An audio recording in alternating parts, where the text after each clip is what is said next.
Hello everyone, आज की इस वीडियो में हम बात करेंगे कि अगर कोई बैंक कर्मचारी आपके साथ दुर्व्यवहार करता है या फिर आपकी शिकायत को नहीं सुनता है या फिर अगर आपने कोई लोन वगैरह ले रहे हैं बैंक से, अगर कोई बैंक कर्मचारी डायरेक्ट या फिर इनडायरेक्ट आपसे रिश्वत मांग रहा है या फिर आपका कोई इंश्योरेंस वगैरह आपने बैंक से कराया है, बैंक के इंश्योरेंस डिपार्टमेंट से, तो उसका जो रिफ़ंड है जो क्लेम है, अगर आपको वो नहीं मिल रहा है, बैंक वाले अगर आपसे मना कर रहे हैं, आप परेशान हो गए हैं, तो उस मामले में आप बैंक की कहाँ शिकायत कर सकते हैं। सिर्फ बैंक ही नहीं, आप इसमें इंश्योरेंस कंपनी की भी आप शिकायत कर सकते हैं। तो इसके लिए मैं आपको बताऊं कि अगर आपकी एक कॉमन प्रॉब्लम है, बैंक की जनरल प्रॉब्लम है स्टेटमेंट को लेकर के, एटीएम को लेकर के, तो उस मामले में आप बैंक मैनेजर से बात कर सकते हैं। 99% आपकी प्रॉब्लम सॉल्व हो जाएगी। 100% आपकी प्रॉब्लम हो जाएगी अगर आपकी प्रॉब्लम कॉमन है तो। क्योंकि कभी कभी ऐसा होता है कि काम ज़्यादा होता है तो शिकायत पर अमल नहीं हो पाता है, तो आप शिकायत कर सकते हैं, पहला स्टेप। दूसरा स्टेप ये है कि अगर आप कोई लोन वगैरह ले रहे हैं, कार लोन किसी टाइप का अगर आप लोन ले रहे हैं, किसान क्रेडिट कार्ड वगैरह, तो उस मामले में देखा गया है कि बैंक कर्मचारी जब तक उसको अप्रूवल नहीं दिलाते हैं, जब तक उसे अप्रूव नहीं करते हैं, जब तक कि उनसे 10% या 20% ले ना लें, या फिर उन्होंने ऐसा देखा भी गया है कि वो लोग ये कहते हैं कि ऐसा है, आप 20% दें तो हम आपका अप्रूवल करा देंगे, आप ये कागज़ों में ये कमी है, वो कमी है, 50 कमी दिखा करके मतलब कि उस अप्रूवल को पेंडिंग में डाल देते हैं, उसे अप्रूवल ही नहीं करते, लोग तैयार हो जाते हैं। अगर ऐसा कोई मैटर है, आपसे कोई इस तरह से रिश्वत मांगता है, तो ऐसे मामले में आप विजिलेंस डिपार्टमेंट और करप्शन ब्यूरो को आप शिकायत कर सकते हैं। इसके कॉन्टैक्ट नंबर डिटेल्स आपको गूगल के द्वारा आपको मिल जाएंगे। विजिलेंस डिपार्टमेंट और करप्शन ब्यूरो दोनों को ही आपको शिकायत करनी है, ठीक है।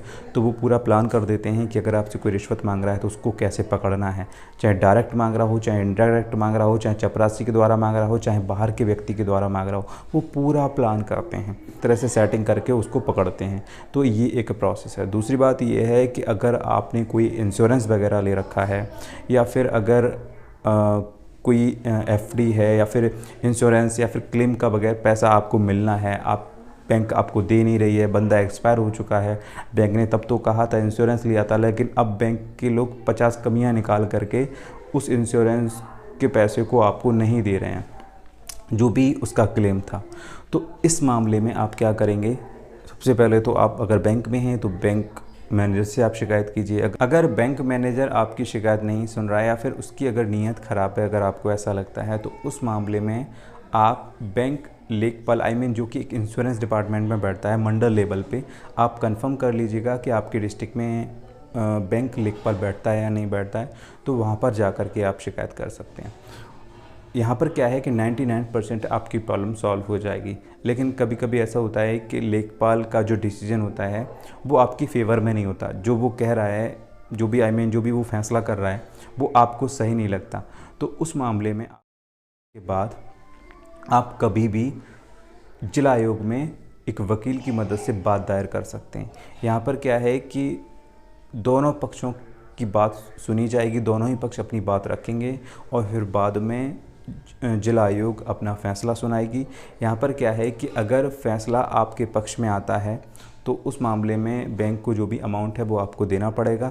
और दूसरी बात ये है कि अगर फ़ैसला आपके पक्ष में आता है तो जो अपोजिशन पार्टी है, जो भी बैंक या फिर जो भी इंश्योरेंस कंपनी है, वो ऊपर वाले कोर्ट में अपील नहीं कर सकती, उसको अपील करने का राइट नहीं होता है। लेकिन अगर फैसला आपके पक्ष में नहीं आता है तो आप चाहें तो राज्य आयोग में अपील कर सकते हैं।